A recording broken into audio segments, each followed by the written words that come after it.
Hi friends, Ketavaram electrical works sanitation work అనేది 130 అడుగులు run చేయటం జరుగుతుంది.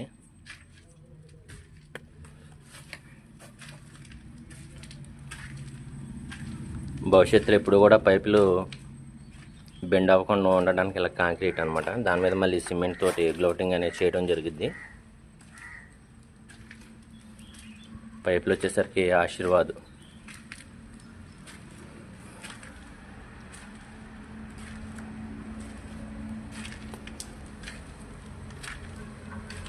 అలా కాంక్రీట్ మీద పొడి పోసి గ్లౌటింగ్ చేసిన తర్వాత మళ్ళీ కాంక్రీట్ వేస్తాం అనమాట. 10 అడుగులకు ఒక 3 కచ్చాల కింద వేసి పైప్ లెవెల్కి ఇసుక పెట్టిన తర్వాత తాపి మేస్త్రి గారు వచ్చి పైన కాంక్రీట్ అనేది వర్క్ చేయడం జరుగుతుంది.